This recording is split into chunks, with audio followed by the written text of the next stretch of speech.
From the Meagan Islands to the city-states of Eorzea to the distant land of Tyrol via the magic of podcasting, this is episode 61 of A Podcast Reborn, a show celebrating our journey in the past, present, and possible future of Final Fantasy XIV. This episode is being recorded on Sunday, November 17th of 2024. The following podcast may contain mature language and will almost definitely contain spoilers for patch 7.1 content, including but not limited to the MSQ.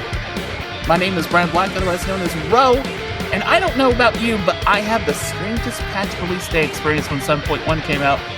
I felt a great disturbance in the Force, as if thousands of voices cried out in terror and were suddenly silenced. I feared something terrible had happened. Fortunately, it was just a bunch of FF14 homeowners who didn't read the warning that everything in their painstakingly decorated houses would go straight to storage if they changed the interior type. Whoops!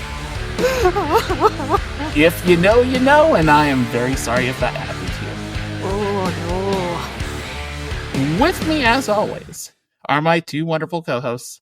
First off, our wonderful cat mom, VTuber, savage raider extraordinaire, and bagel connoisseur, Meagan. How are you? Hi, I'm good. The bagel is eaten, and I'm ready to go. I am powered by the power of everything bagel.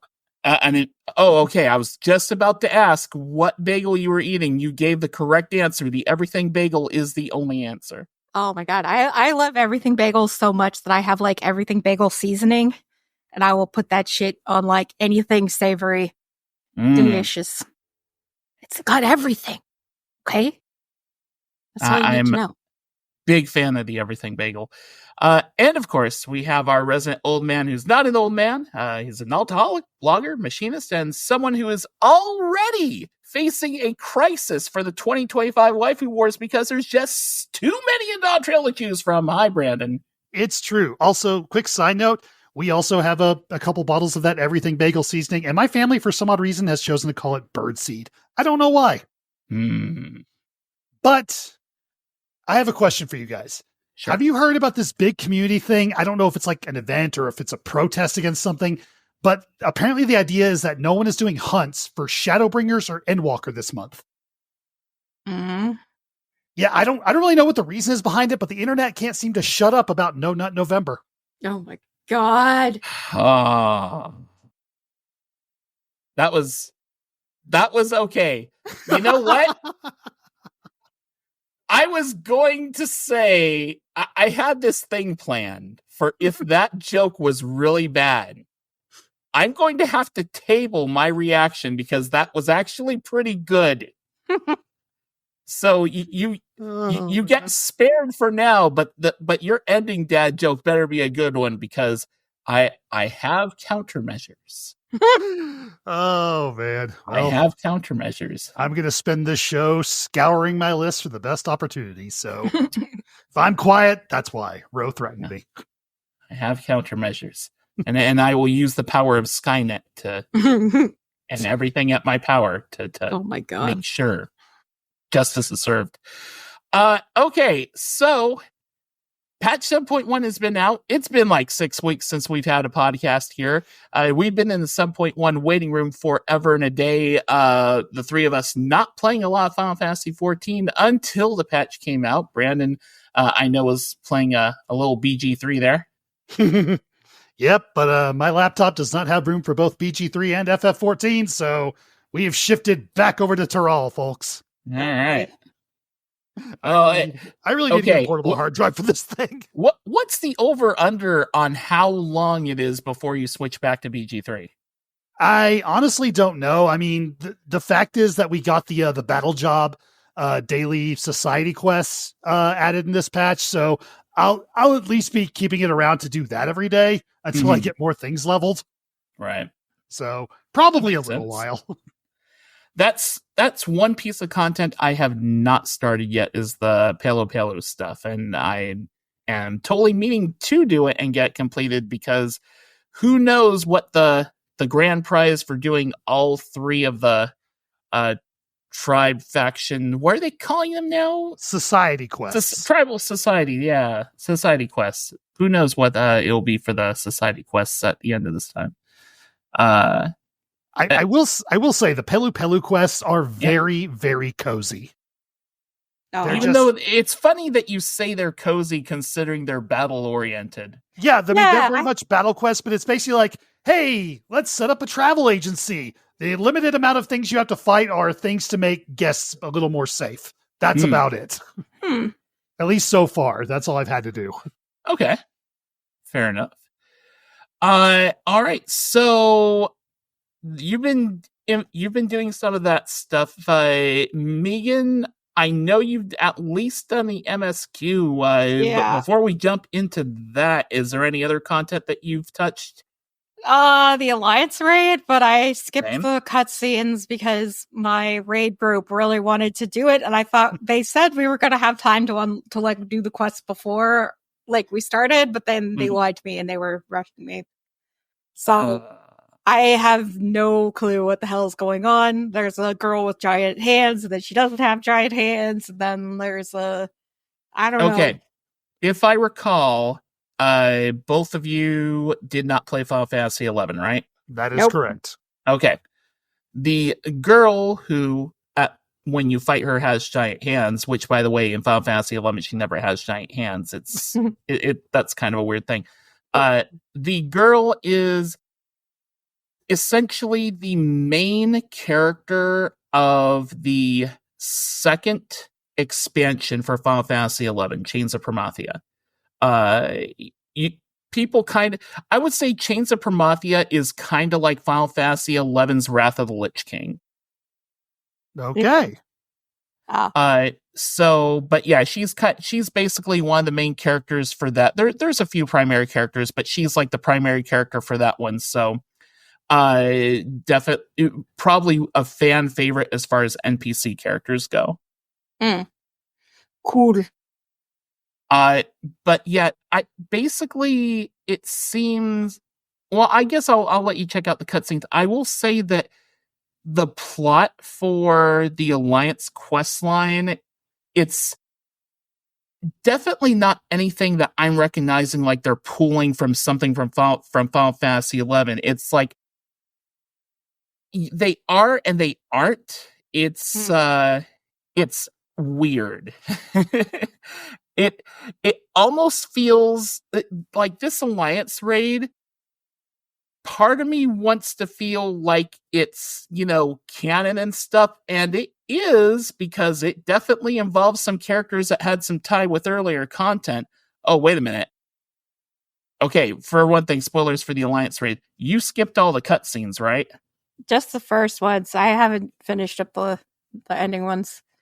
Okay, so I had some computer problems. So you are unaware of the big bad that's connected to these quests. I guess. I saw the Diablo guy at the end of the raid. I'm guessing that's not him. No. Brandon, have you done the Alliance raid stuff? Haven't done it, but you know me, Ro. I spoiled it. Okay. Okay, Meagan, do you want to not be spoiled on this? I honestly don't care that much. It's fine. Do you recall Cyrilja? Oh, the guy who got yeeted off the bridge? I did maybe look over Ward's shoulder and go, "What the fuck? That guy's alive?" This is basically his villain arc now. Is the Alliance raid? He already had a villain arc. Yeah, but someone else got to kill him, and we just can't have that. All right, fine. Yeah, little weasel. He is literally Zeral Jaw's Jafar. Yeah. So Jafar is the boss of this Alliance raid thing, or at least like the primary antagonist. Yeah, I'm really curious if we will end up fighting him. I have a prediction on who the final boss is going to be, and it's an interesting one because I don't think it's going to make some Final Fantasy XI people all that happy. But I think it's going to be Gulu Jaja. Oh, you mean the shadow thing? Yeah. I think he's either going to be the final boss or he's going to be like the next to final boss. Maybe he'll be the next to final boss. I don't know if Cyrilja will be an actual boss or if he'll just be a behind the scenes manipulator guy. getting on a giant robot or something. But other than that, I don't think so. Well, so in Final Fantasy XI, Alexander is a big boss fight for Treasures of Urgen, so I could see him doing some FF11 Alexander bullshit. Yeah, I see him like either transforming into a giant thing or getting in a giant robot. I don't see us like fighting him personally. Sure. I feel like he's gonna, I don't know. He's not cool enough to deserve a fight against 24 Warriors of Light. No, definitely not. Yeah. And he's a little weasel too. And he always seems like he's trying to use technology to like do stuff. So maybe he finds a robot. Who knows? Or, a robot with air quotes around it. Who fucking knows? He's a little lizard man. I was very happy and thrilled with how they did the Alliance raid. As someone who played Final Fantasy XI for a good 5 or 6 years from when it first came out, I was like one of the first people who got the game, and I played it on a PlayStation 2 of all things. Oh my God. On dial-up that I bought a keyboard to connect to it and everything. It was a hell of an experience. But yeah, as someone who's played the game for several years, I gotta say the nostalgia was real. They hit all the right marks for like, hey, you remember this member berry and this member berry? And like, fuck yeah, I do. You remember I was curious about Yes, that. I do. Because like I thought the music kind of sucked. Well, I mean, okay, to be fair, yes, the music is really dated, but it's kind of a thing of it's basically the music from that game. They didn't. Yeah. I'm surprised that they didn't try to give it like a remastered high res version kind of thing, kind of upscale it. But they pull it's the straight audio. It's exactly the same. Oh, that's what I was wondering, because I was like, Also, it just felt like a big letdown after the last Alliance raid had such great music, and then we're coming into this one. It's literally just like two dudes going, brr, brr. I'm like, what? It's one of those things where like that music definitely plays on nostalgia. Where like if you played Final Fantasy XI and you hear that music, it's like, oh man, I remember those times and such like that. But is it great music compared to, the stuff that we hear nowadays? No. Yeah. It's pretty tame. It's pretty weak. I absolutely agree there. That's Although the boss music for Shadow Lord for the 4th boss got me pumped as fuck to fight that thing. I don't remember it. The name of the orchestrion role is Awakening, and that will be the very first one I get as soon as I get one of those blank. That's the thing too. The orchestrion roles, the loot at the end are blank orchestrion roles, and you can trade those in for one of your choice. And I think that is a very smart move. But I also am practically guaranteeing that 90% of people's first role that they get if they play Final Fantasy XI is Awakening. Well, if it's like the only cool song. It's so far, pretty much. Yeah. I think that I like that idea for an Alliance raid, because it keeps people playing it, and it ups the chance that you'll actually get the thing you want, and instead of just like rolling over and over again. Or just not showing up. But I won't dwell on the Alliance raid too much because I'm the only FF11 fanboy there is here, but suffice to say, this was one of the things that I was looking forward to the most from the early part of Dawn Trail. It's pretty much the main thing I was looking forward to from 7.1. A lot of 7.1 isn't on my list of, I need to do this right away. But I personally give the raid a 9 out of 10. I enjoyed this raid more than I enjoyed any of the wings of Endwalker's raids, which to some is going to sound like a travesty, and I totally get ya. I feel ya. I think it just has to do with me having played Final Fantasy XI, so like this one it would be like, I could see how someone who played Nier Automata could like eat the stuff up out. Like, probably those raids to them were like, oh, super rad and cool and stuff. And to me, I didn't play Nier Automata until after those raids. So my first experience with them were like, ugh, this is... See, I have not yet played Nier. I own it. I haven't played it. I was saving it to stream it at some point, but I always find something else to do. But I fucking love Nier Automata because the music was so good and the glam that you got out of it was so cool. Like, not just the 2B outfit, but like the individual pieces were also really cool. The fights were like hard enough to be challenging, but not so hard that you just hit a fucking wall. I really loved it. I even liked the storyline, and I know that there are some who disagree with me, but they are wrong. Mm-hmm. And so I really loved the raid. I really loved the Endwalker Alliance raids, and like obviously that was not based on any previous property that I could have nostalgia for. I love a good. Oh, they're solid. I love if I can sing along to like the raid theme song while I'm playing, I'm a happy girl. And so the fact that there's like not even any lyrics to this music is really harsh in my vibe. I really do hope that we may not see it in the second set of bosses, but I hope that for the final set in this Alliance raid that they at the very least do like a modern remastered version of one of the bigger, more popular ones, at least to kind of cap it all off. I would like some lyrics. I would like a pop song or you won't get a pop song. You won't. You might get lyrics. Maybe. My favorite thing is a song that could be being sung by like someone in universe. Mm-hmm. You know, like forget my favorite one is still. Oh God, I can't remember the name. The "Oh Twin Gods Bless This Land." That one.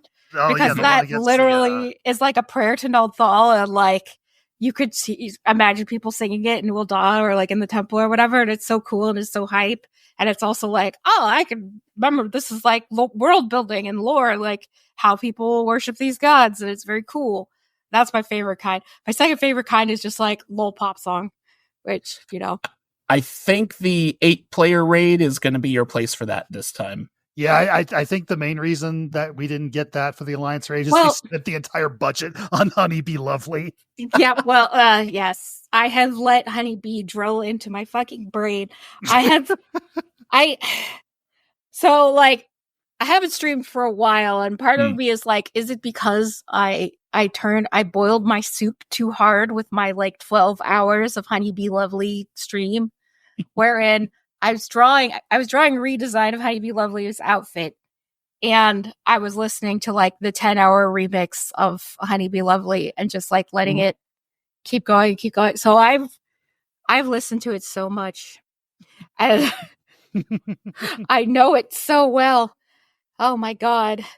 But yeah, but that is like random ass pop song and also an in-world lore song. So that is great. That is my favorite. I also love the fucking the glam rock of the final song.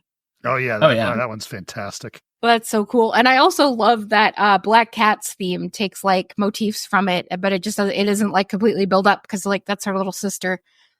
So it's like, oh, then we build up to the final confrontation with the sexy unicorn lady. And we rock out. There's been a high bar set for the next set of fights, is all I can say there. Yeah. And like I need the music. I need it. Like I even really loved the freaking the Scream stuff. Yeah. Yeah. Oh, so good. That was fantastic. I love that piece, and I still play it even to this day. Oh my God. I found like a piano cover that I can sing along to. I'm obsessed with it.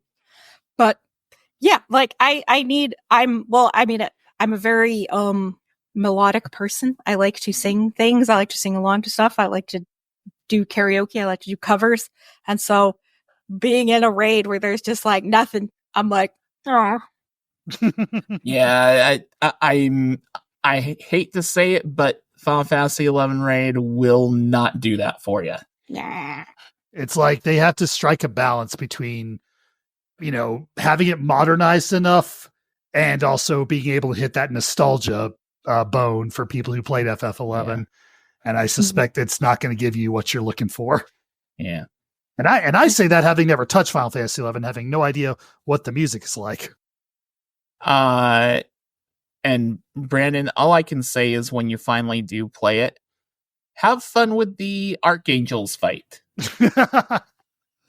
Oh, something tells me I'm in for a rough time. I'm hoping I can Alliance Raid has hands.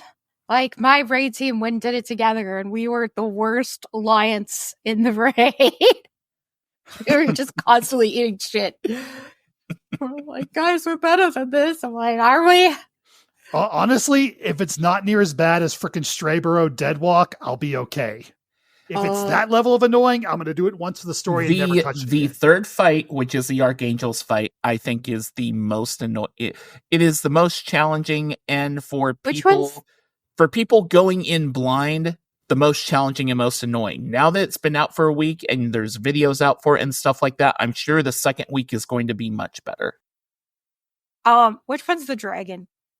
That's Fafnir, the second fight. Yep. That one, fucking, I ate so much shit.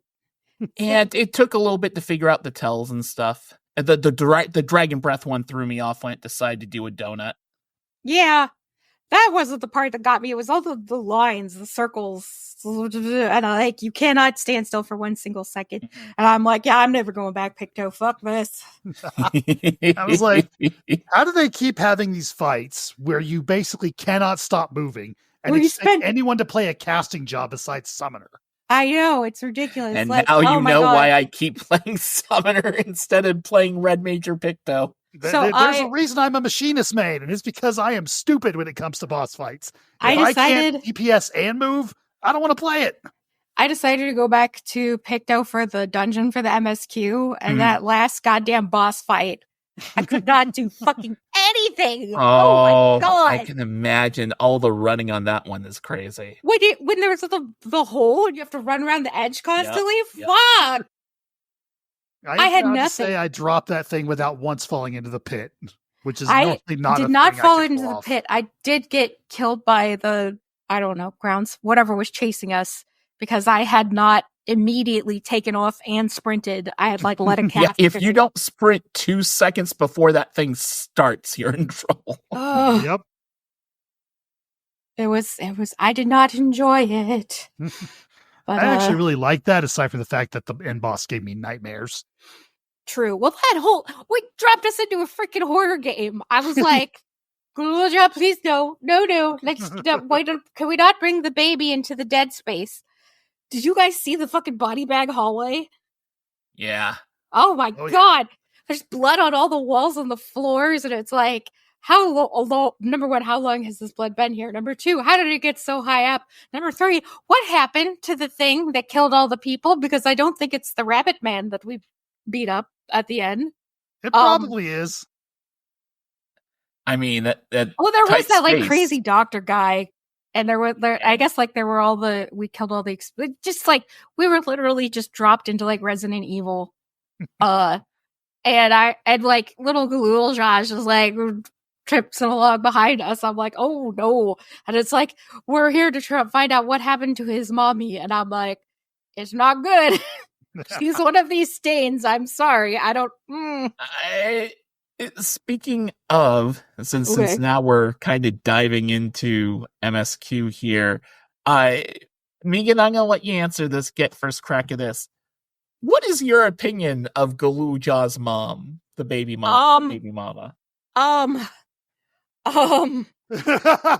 She has issues, in my opinion. She's Oh my god. She's interesting. Okay. I kind of would have liked it if she was even eviler. The whole misguided schmatzy scientist for baby daddy genetics. Did they actually fuck? That's the question.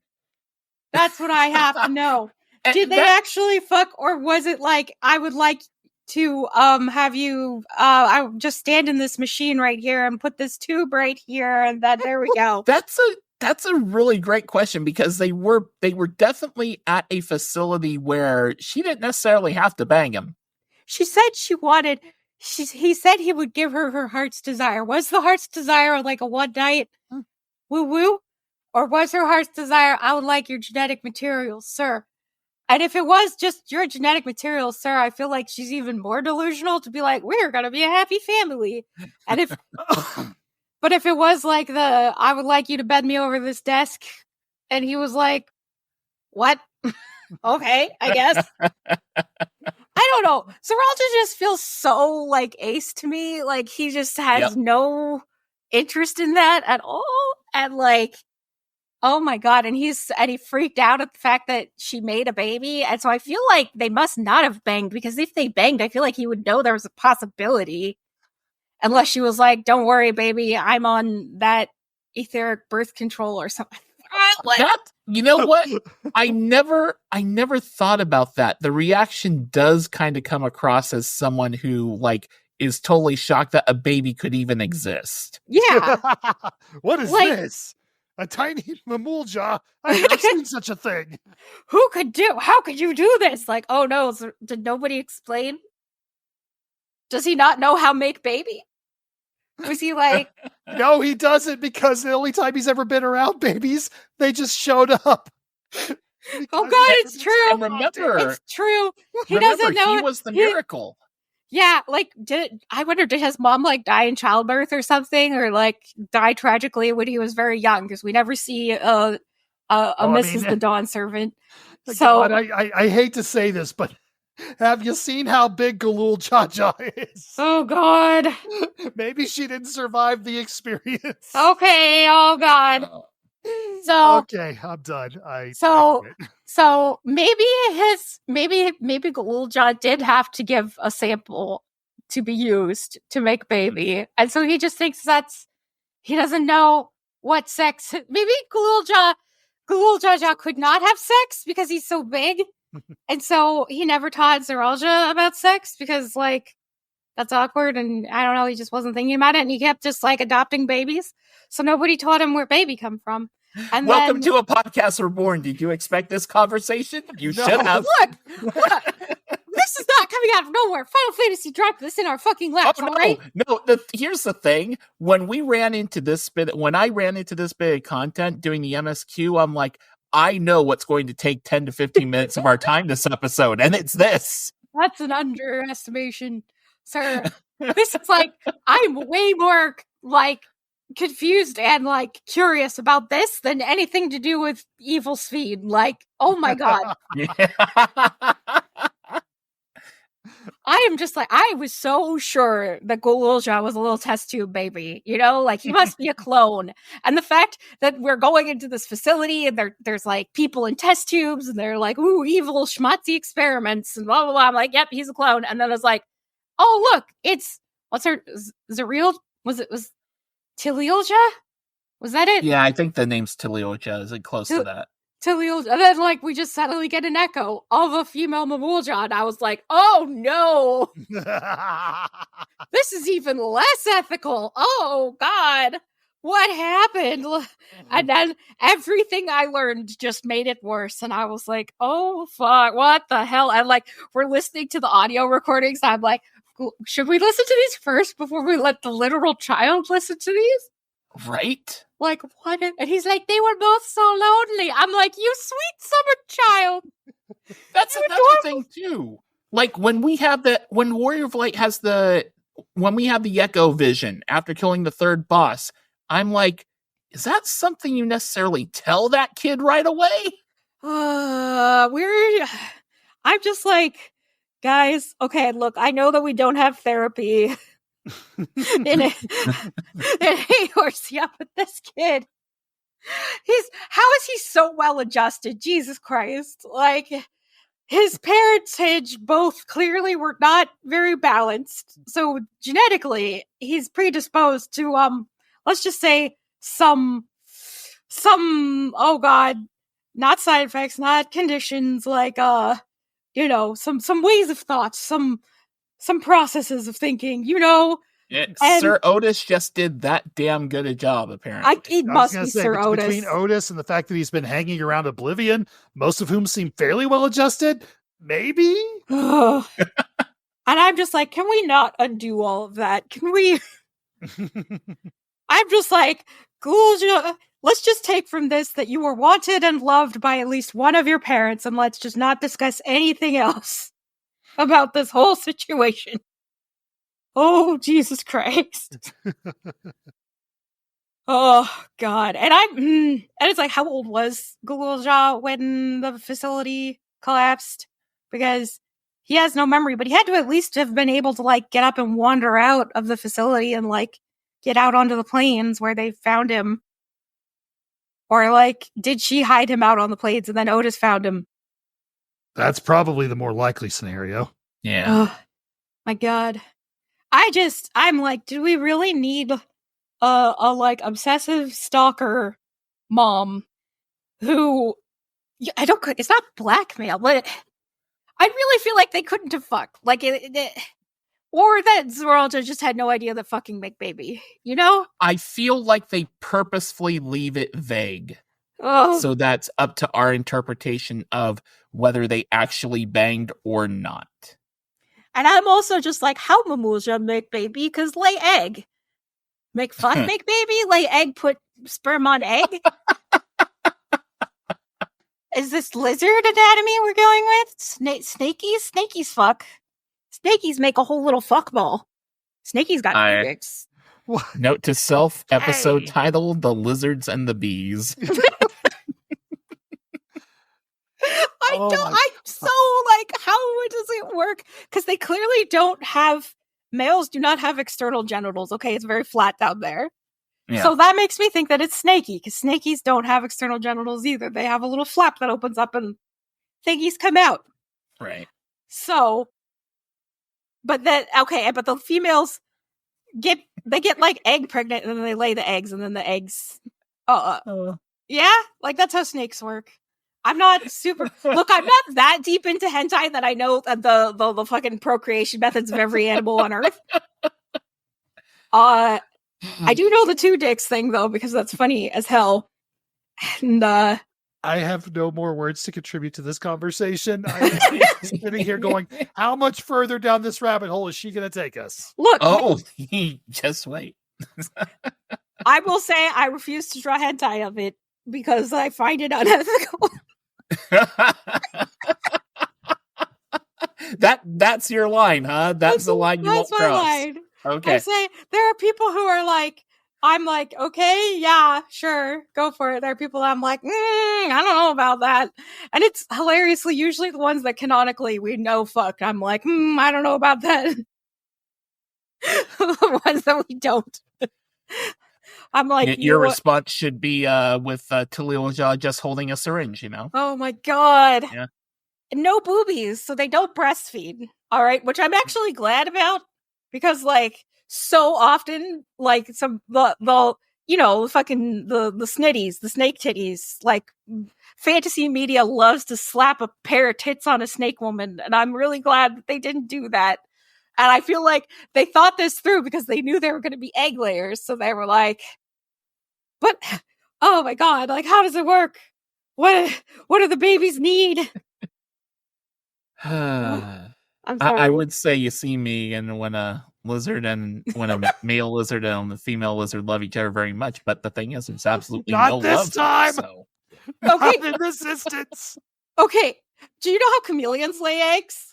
Oh God! Oh, I'm sure you're gonna tell us. It's super gross. And no, wait, chameleons give live birth. They literally drop the chameleon babies out of the orifice, covered in a very sticky, slimy glue, so that as they fall out of the tree, they will stick to a leaf, and then they just kind of pop out of the goo, and they're like, "Hello, I am a baby chameleon." I'm for real. Look this up.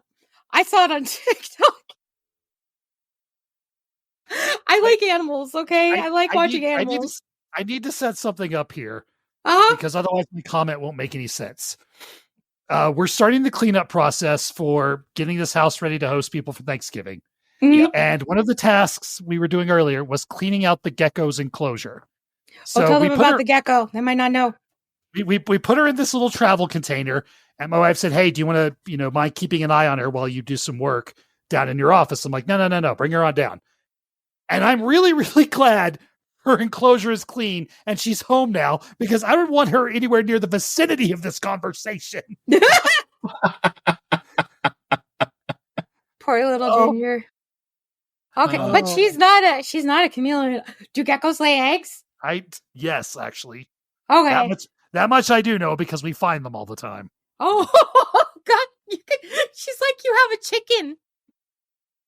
You can eat them. No, You could. Absolutely not. It's free protein.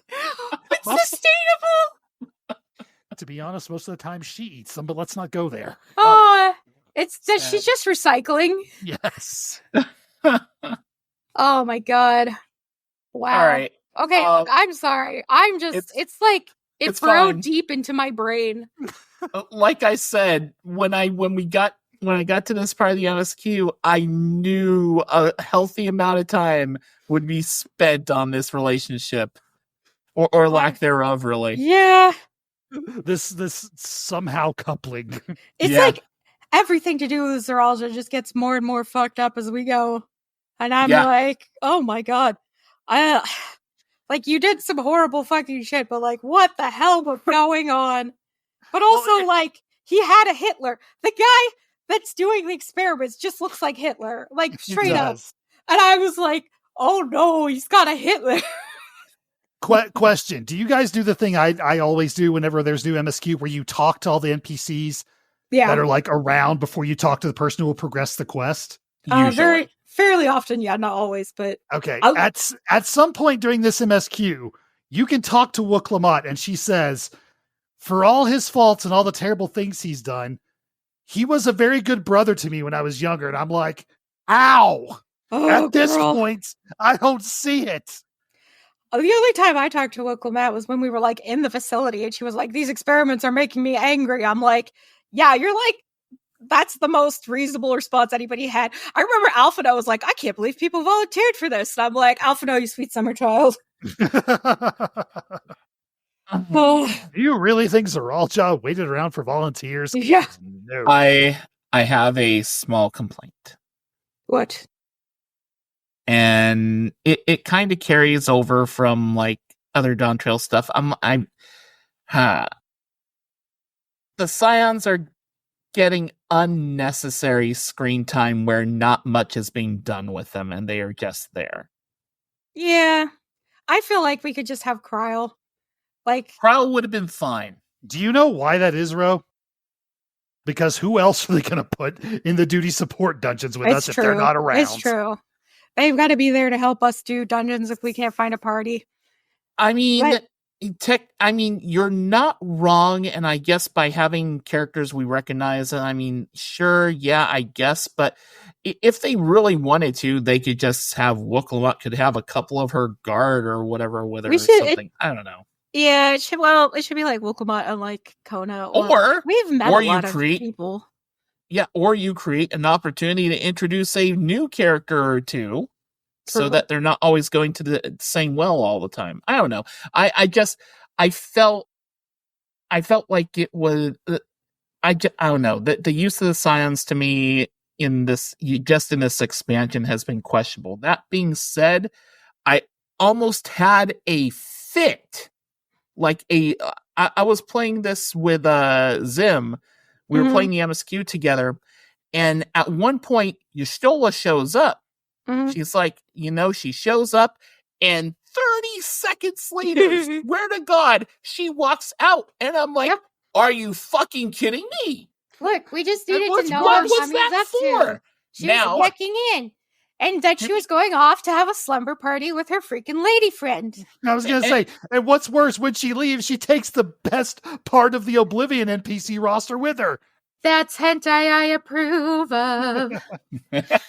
Y'shtola, stop seducing all my potential waifus. They're going to pick up supplies on the way home. Ooh. Meagan, what's the email people can send their fan fiction to? Send it to meaganreborn@gmail.com. I will read it and I will give you notes. And if it's really good, maybe you'll get some fan art. Look, I ship Y'shtola with like everyone. I can't help it. Like, her and Zero had such good chemistry. and her and Shale are so cute together. Oh my Shale's god, just cute in general. I'm True. sorry. I'm imagine. not over how so many like random one-off. You don't even do much with them in the story. Waifus this expansion has, and I'm just like, yeah, you're gorgeous. Yeah, you're gorgeous. Oh, Aaronville, sorry, you're my stepson now. Okay, yes, Kachihua is stunning. Was stunning. Yes. God, tragic. Also, God, I felt so emotionally attached to Aaronville because his story really resonated with me because of recent losses I have also had that are fairly similar. But oh my god, seeing him show up in his cute little new outfit with his little Kachihua. I approve of the new outfit. Keychain. Oh, I loved it. I was like, oh, we're getting breezy. We're getting lower cut, are we? Did you pick the dialogue option where you could tease him? Yes, I have to tease him. He's so like pouty. It just makes me want to tease him more. I actually felt bad about it because I think you end up calling him a fussy little bun or some version of that. And then I'm like, oh, wait, I probably just reminded him of his mother that died and he forgot to be around. I'm like, I am a dick. Oh, speaking of waifus and husbandos, oh my god, Kono's so cute. Oh my god. He's so okay, you guys don't know what this word is, but it's chuny, which means like you do over the top like things that an anime main character would do. Like, he was so having his little main character moment when he was like, no, not a single Ronik will die. And I was like, oh my god, you dork, I love you. He got bitch slapped. And then when he was doing the machinist, like, sniper action and then pushed his glasses up, I was like, oh my god. I looked over at him nerd. I looked over at him and went, you motherfucker, they don't let me do that outside of freaking front lines. What the hell?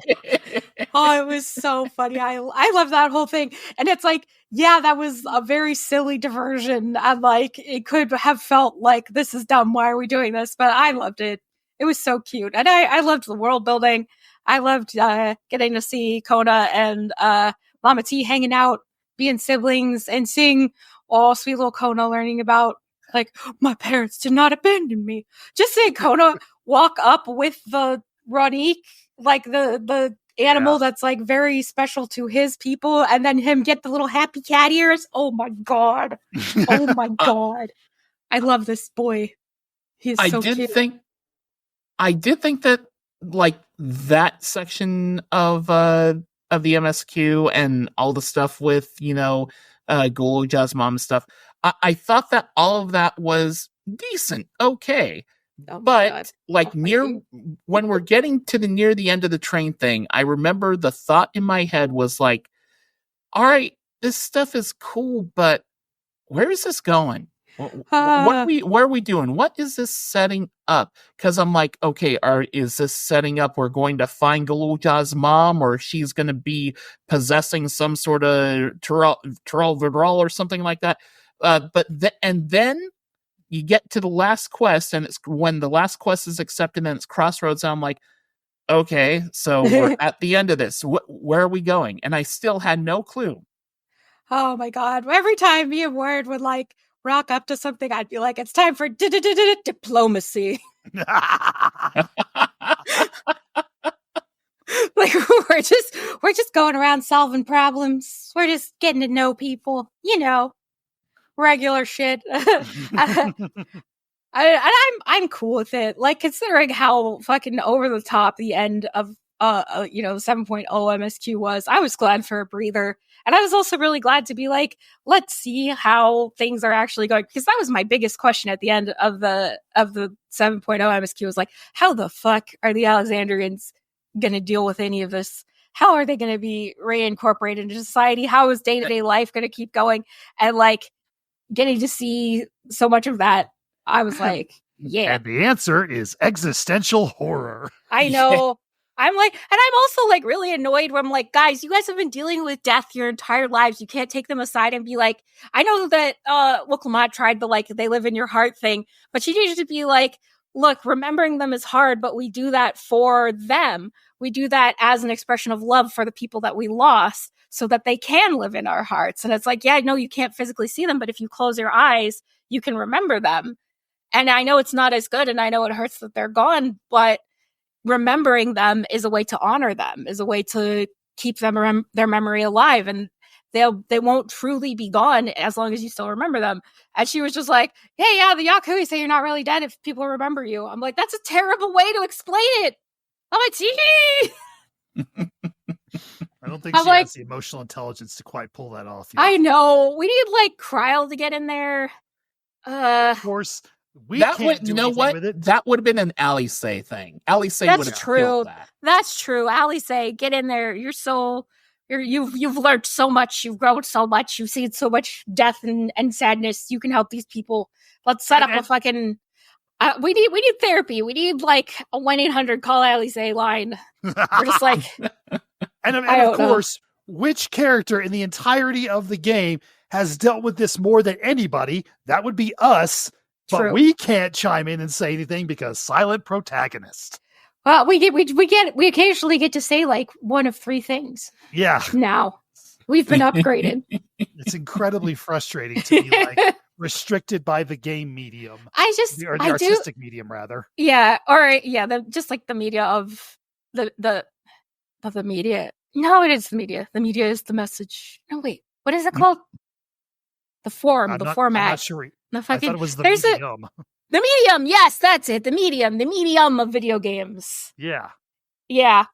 It's like I am kind of disappointed that the Tuliali, is that what they're called? I don't know. The people from Tyrell and like the people the people who have experienced death aren't like helping them more, They're just kind of like, oh, we gotta respect their culture. I'm like, their culture is gone, all right? They don't got any more soul thingies. They can't go back to the way that they used to be. There's no more cloud. They have to adjust. And so just letting them flounder and figure it out on their own is not a good plan, all right? You're adding to a lot of unneeded suffering. And like, yes, it's good to try and respect other people's cultures, but like that culture don't exist no more. It cannot. Like the practices are gone. And so they need help in this transition. And so for the love of God, I don't explain religion to them. I don't know. Tell them about the live stream and like what that means. Also, Spheen's plan sure sounds like what happens when you go into the live stream, doesn't it? I don't think it's Spheen. Well, obviously it's not Spheen. I mean, like, I don't even think it, like, some people are saying that, like, oh, it's a reflection of Spheen it's or absolutely whatnot. Not. No, this is somebody co-opting her appearance for their. Yeah, we already saw that Spheen, whenever we physically saw her, was just one of the robots with like a little hologram over it. So clearly somebody else can do that. That's obviously what's happening. And she didn't say anything that random people, or, like records or like, I don't know. I'm sure they have surveillance cameras everywhere. Couldn't have caught, or like, I'm sure is in like a database somewhere. I don't know. Okay. She had like no memory of anything we did together with her during the events of the MSQ, the base MSQ rather. So it's like clearly someone's puppeting her image. No idea who the crap it is. And I think it's the guy at the end of the Arcadian, or like the guy running the Arcadian. I don't know why he wants to kill 5,000 people. Maybe he wants them for their souls. He wants to revive the soul soul gem. They have normally not tied the raid storyline so intrinsically with the MSQ. There's always a first time for everything. Yeah, I know. True. That's what I was about to say. So it'll be interesting to see where they go with that, because they've tried very hard to make the raids where it's like you get extra bits of the story, and it's not so much the fact of, if you don't do this, you're not going to know what the frick's going on. Well, except that they went back and they did that retroactively with the Crystal Tower. Yeah, they did, but that's just because they had to make the annoying cat boy be the poster child of an expansion. The best boy? All right, his best boy status is slightly threatened right now. I was going to say. He has two rivals for the throne. Although I will say fucking Areville and Kono walking around is just like the fucking beautiful boy beam just hitting you right in the face. It's like, oh fuck! Oh my god! Yes, I like Areville's new outfit. It's cute. So I wish he had shorts though. The big question is: so we know that Spheen is. We're pretty sure that Spheen is not Spheen. So if Spheen is not Spheen, who's the other Spheen? I think is that actually Spheen? Be Spheen, or at least a part of her. The thing is that Spheen was never a person. Spheen was always a program. She was an amalgamation of memories and AI So can you kill Just like that? Kakuya was. Yeah. So it's like, can that die? I don't know. Maybe this is a shard of her data. Maybe this is a copy. Maybe this is a backup. Who knows? My backup is my current theory. My current theory is that there was a dead man switch or something like that, where in the event that living memory gets shut down, reactivate this. Yeah, something like that. But she does have all of Sven's memories from it seems like she has her memories from the MSQ and the fight, and that she was trying to save all her people. She just says, where are her people? She never says anything that's MSQ related. She says, are they safe? So to me, that means because her whole thing when she was going overdrive was I'm doing this to save all my people. Sure. Yeah. So I think her being where are my people? Are they safe? That sounds like it could be the Sven that we fought, but it's also vague enough that any Sven who first woke up would be my prime directive is to protect my people. So where are they? Are they safe? It's vague. So yeah, I mean, we're clearly not supposed to know. I don't think it's Sven. I don't think it's any kind of backup of her. I don't think it's, the program somehow found a way to transmit herself out to live on. I literally think this is someone puppeting a robot that's projecting her image and doing his best, or their best rather, to ape her mannerisms and personality. Well, and there is somebody using her image for their own purpose. And I don't think there's any sentience behind it at all, aside from the person writing it. I think the other Sven, the one we only saw the POV from, does not look like Sven. I think that she might be in somebody else's body or have another form. Oh, frick. I forgot about that one that you stole. Yeah. Freaking Shale. The slumber party found before they could begin to slumber. I'm sitting here going wait, yeah, I think you guys are going way too far. No, not that one. Explanation. And I'm wait, there's another thing about we don't know about. They literally showed Evil Sven do the evil smile at the camera. That bitch is not Sven. That's not Sven. That's what I'm talking about when I'm this is someone really puppeting her image. As to who the heck Y'shtola and Shale found, I think that it is either a person that was in a pod that is awakening with Sven's memories, or it's a robot with Sven's memories, but I do not think it's going to look like Sven, or else they would have showed us her face. And I think that it's going to become a clash of the true Sven who doesn't look like Sven and the evil Sven who does look like Sven, so she can manipulate the people so much easier and be that's an imposter and she's evil. Come with me. We're going to go live in pure ether bodies forever. Very twisted Man in the Iron Mask scenario. Yeah. And the fact that Y'shtola found her means that we're going to be involved. So there you go. That's my prediction. But as for it's Sven's body, but the personality and soul inside is Vana. Oh my God. I just made that up on the spot. I don't think that's actually true at all. That would be fucking nuts. It would. I do think this. The only thing that I can make a prediction about is Y'shtola had mentioned hey, I want to check out using your key next after checking out living memory. While that's definitely teasing what's to come, you know how normally 7.3 is the kind of capstone to an expansion, right? Mm-hmm. As far as that story. And then 4 and 5, they start setting up for what's next.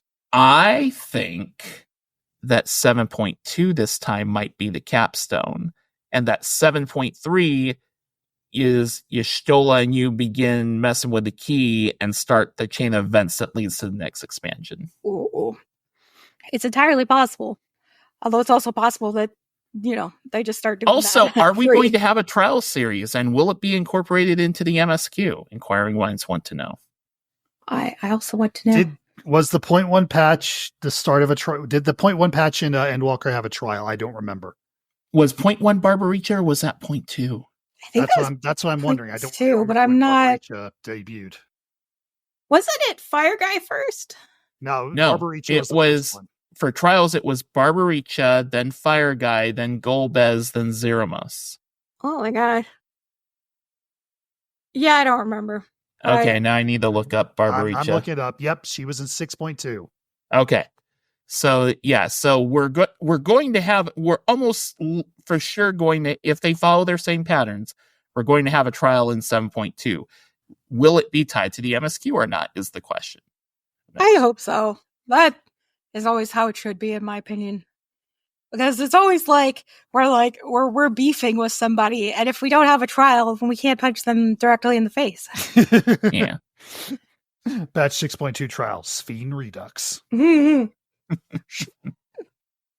Oh, before we go, speaking of which, since we've all discussed it just briefly in the Discord.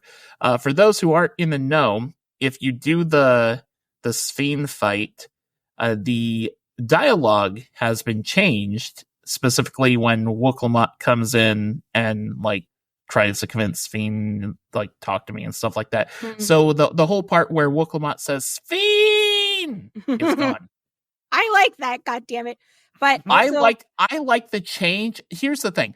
I like the first version for the meme, but I like the second version better as a story thing. Mm-hmm.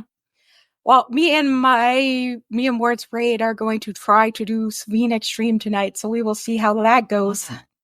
As someone who's listened in and watched on Discord, some of my friends attempting that fight, good luck.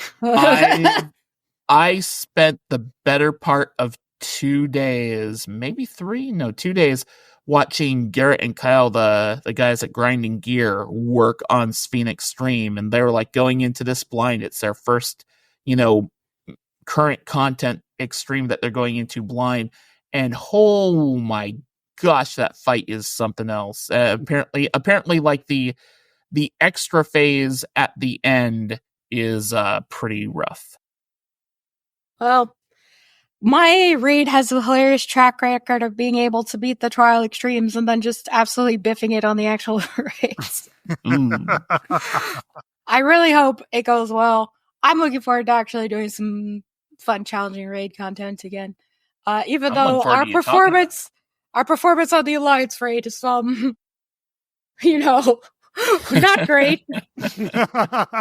So we're going to see how it goes. I think I'm probably going to watch a video. I think we're supposed to watch a video before we go in, so I'm not going in blind. But I don't know how good the videos are. I don't know how many videos there even are at this point. But yeah, I'm looking forward to it. Mr. Happy's video is fairly decent. Okay, cool. But yeah, I think we're also going to try to do Byakko first. The Unreal, yeah. Byakko Unreal. Which is so nostalgic for me. I was so into the, God, what are they called? The Four Lords? All that stuff. I loved that quest line so much. Getting to hang out with Tataru and meet cute animals that then try to kill me, and then I get to kick them in the face. Fun. And while I won't try attempting it or doing this content when it's current, I'm definitely looking forward to watching people stream Eden Ultimate. Oh yeah. I Okay. can't wait to see what the alternate universe story going into that is going to be, because that's all I care about. We're going to have to wait for everybody to prog through it before we figure that out. But people in chat are going to be saying kiss, kiss, kiss. It looks like they literally merge and become one, which to me is very intimate. Sure. Very intimate. Yeah. All right. Is there any other 7.1 stuff that either of you want to talk about for now, or any stuff you want to get off your chest or out there before we wrap things up for today? No, I'm still on the fucking egg line. I'm just happy to be back. It was a needed vacation from the insanity that has been my life the past few months, and the insane amount of stress surrounding my life when Dawn Trail released. So I definitely needed the break, but it is nice to be back. Yeah. All right. Well, I do think our next episode should be at the tail end. Actually, it'll probably be the 1st of December is probably when we'll be recording next. So some more stuff will have happened by then. We'll have probably done Pelo stuff. The Ultimate will have been out. Meagan will have had some time with some of the harder fights. So we still got plenty to talk about in a couple of weeks here. Until then, Meagan, where can people find you, whether you're streaming or not? I am Cat Mom Meagan everywhere. It's all one word, and Meagan is Meagan. I stream on Twitch. I should be starting up again this week, but I always say that. Tuesday, Wednesday, Thursday at 3 p.m. Pacific. And I'm on Twitter, Blue Sky, and Tumblr, and TikTok, all as Cat Mom Meagan. And I think on Instagram too, but I don't post enough there. But yeah, I've got links in my Twitter and Blue Sky and Tumblr to like all my other stuff. I've got a web novel I'm writing. I've got a couple comics I'm working on, and I stream nonsense. Cause right now I'm still working on my new VTuber, and so right now I'm a little cat. I've made a little cat avatar to hold me over in between. So if you want to see a tiny, adorable little calico cat play horror games and scream while tapping on a Nintendo controller, Cat Mom Meagan, twitch.tv/Cat Mom Meagan. Awesome. Brandon, how about you?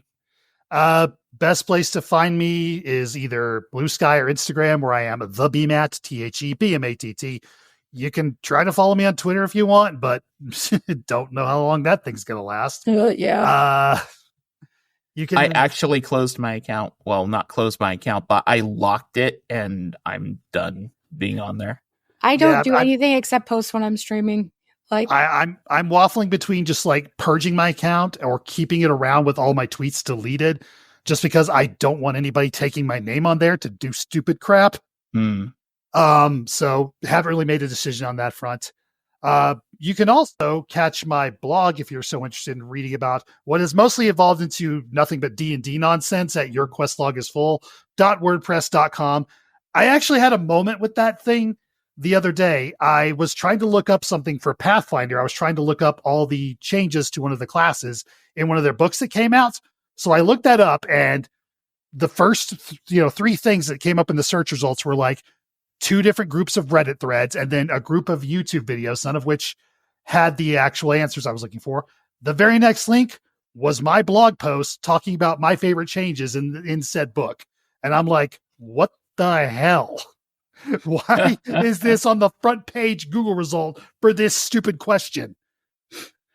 Crazy. Anyways, so then I'm like, okay, well, I'm guessing this isn't translating into page views, for which I say, thank God, I don't want that kind of attention. Anyway, if you want to go read my nonsense ramblings about that, please head over there. yourquestlog.wordpress.com. And you can catch me on the D&D podcast +5 to hit, where we're getting further and further into really, really, really strange and out there stuff. And yeah, our most recent session, whoo, yeah, that might have been one of my favorite sessions of D&D I think I've ever played. Nice. That makes me feel good. Yeah. The amount of things my character went through that, I'm like, oh, I've never had a D&D game personally go long enough to have this kind of a narratively satisfying conclusion for a character I've been playing. So that was a joy to experience. Awesome. That's good stuff. All right. You can email the show at apodcastreborn@gmail.com. I don't have a personal social media presence right now. I might have one eventually, but you can also find the show on on Blue Sky at apodcastreborn. Of course, we are part of Bonus Roll Productions. You can check out bonusroll.gg, check out the shop. You can grab some merch there if you so choose. The theme music that you tend to hear at the beginning of the show is provided by Husky by the Geek. Do check out his YouTube channel. He put out a recent Arcadian thing there, which like 100 people performed on, which is freaking amazing. Link to his YouTube channel will be included in the show notes. And of course, that music and the other derivatives of Final Fantasy XIV music you hear on the podcast belongs to Square Enix, and no copyright infringement is intended. That's going to do it for episode 61. For Meagan, for Brandon, and of course for Butterscotch and Bonbon, and my new calico cat Toffee, who I didn't even talk about this episode. This is Brian Black. Until next time, may your loot rolls be high, your glamour fantastic, and your duties always complete. Brandon. And also for Ginger, who was lucky enough to not be in the room. We talked about, well, not a lot about her, but we talked about her contributions to the MSQ. But here's my question for you guys. Why is Ludwig von Beethoven a big fan of Wooklamot? Why? Because people say she's basically Furry Elise. Okay. All right. We're not ending the show like that. Oh, come on. That was good. No. Okay. So, a little bit before we started recording the show, I had a little talk with my AI assistant. Oh, I call her Sarah. And Sarah and I decided that we would try to come up with a Final Fantasy XIV dad joke that could possibly be better than Brandon's. So, enjoy, everyone. All right, so you and I are going to try to prove that we can come up with a better Final Fantasy XIV dad joke than my co-host Brandon from A Podcast Reborn. You ready to give it a shot? Absolutely. Let's give it a shot. How about this? Why did the Warrior of Light bring a ladder to the raid? To reach new heights in DPS. That's okay, but I think we can do better. How about a Final Fantasy XIV dad joke that involves a black mage? All right, let's see. Why did the Black Mage refuse to skip leg day? Because they wanted to make sure their flare had a strong foundation. How about a Final Fantasy XIV dad joke about Estinian? All right, here we go. Why did Estinian bring a map to the Dragon Song War? Because he didn't want to wyvern off course. I think that's a keeper. Thanks. I don't even get it. What, wyvern off course? What is that a pun for? Huh? That was from ChatGPT. No, I mean, like, what is wyvern off? Like Waver off course? Wyvern off course? What? That doesn't even. Oh, come on! I thought This it has was backfired so spectacularly, and I love it. Wyvern off course. You could say, like, how come Estinian walks funny? Because he's dragging these nuts. I guess Brandon keeps his job. Goodbye, everybody.